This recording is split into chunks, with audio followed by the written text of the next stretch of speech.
منّے کو زوردار چھینک آئی تو دادا جان نے بھی اپنی ناک پر رومال رکھ لیا اور منّے کی طرف دیکھ کر بولے، میاں اگر تمہیں زکام ہو گیا ہے تو جوشاندہ ہی پی لو، کچھ ہی دیر میں چھینکیں بند ہو جائیں گی۔ امی جان نے جوشاندہ بنا کر دیا۔ جوشاندے سے نزلے کا کچھ زور ٹوٹا تو نیند آئی، مگر صبح پھر ٹھنڈی ہوا سے چھینکیں شروع ہو گئیں۔ دادا جان نے دار چینی کا سفوف شہد میں ڈال کر کھانے کا مشورہ دیا۔ منّے میاں 7ویں جماعت میں پڑھتے تھے۔ بولے، دادا جان کل ہمارے استاد نے بھی دار چینی کے فوائد کے بارے میں ہمیں بتایا تھا کہ دار چینی دراصل ایک بوٹی ہے جس کا استعمال عام طور پر کھانوں کو ذائقے دار بنانے کے لیے کیا جاتا ہے۔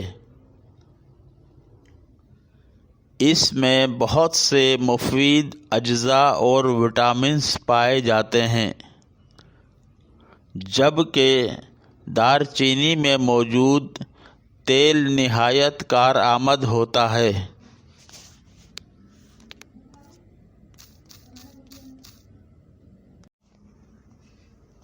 قدیم یونانی ادویات میں دار چینی کے تیل اور اس کی چھال کے سفوف کو خاص مقدار میں شامل کیا جاتا تھا۔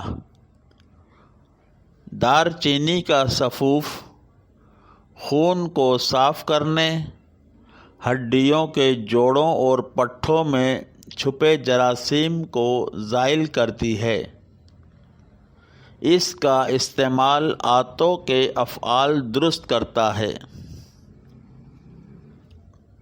دادا جان بولے، اب کچھ باتیں میں بھی تمہیں بتاتا ہوں، سنو۔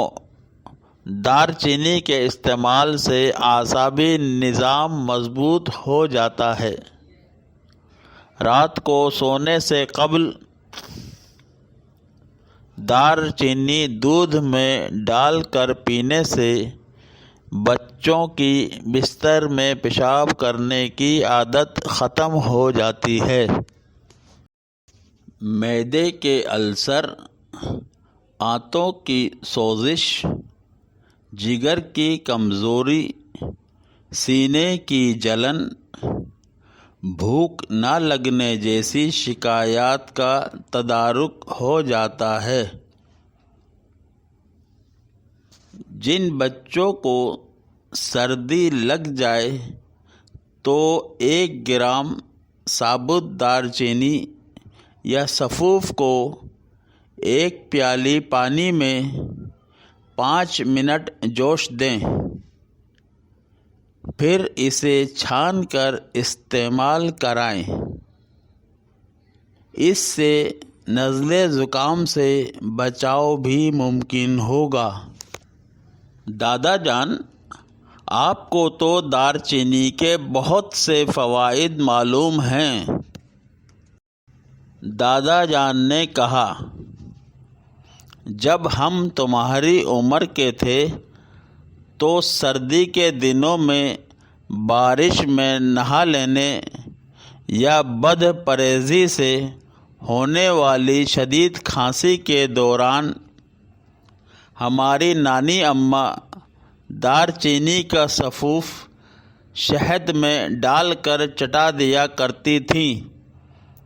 کچھ ہی دیر میں آرام آ جاتا اور ہم سکون کی نیند سو جایا کرتے تھے۔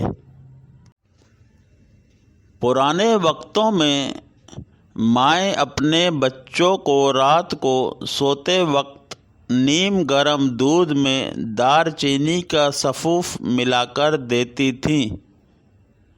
ان کا کہنا تھا کہ اس کے پینے سے بچوں میں بھولنے کی عادت ختم ہو جائے گی، حافظہ تیز ہوگا اور وہ پڑھائی میں دوسرے بچوں سے آگے نکل جائیں گے۔ جی دادا جان، امی نے جب سے مجھے دار چینی ملا کر دودھ پلانا شروع کیا ہے، جو سبق رات کو پڑھ کر سوتا ہوں وہ مجھے یاد رہتا ہے۔ اب مجھے بھی یقین ہو گیا ہے کہ آئندہ امتحان میں میرے نمبر کلاس میں زیادہ ہوں گے۔ پھر بھی میں اس بار امتحانات میں سخت محنت کروں گا۔ دادا جان نے منّے کے سر پر پھر سے شفقت بھرا ہاتھ پھیرا اور مسکرا کر بولے، بالکل بیٹا، سب لوگ تمہاری کامیابی کے لیے دعا گو رہتے ہیں۔ منّے میاں خوشی سے جھومتے ہوئے بولے، جی دادا جان، میری اس کامیابی میں دار چینی کا بھی خاص کمال ہوگا۔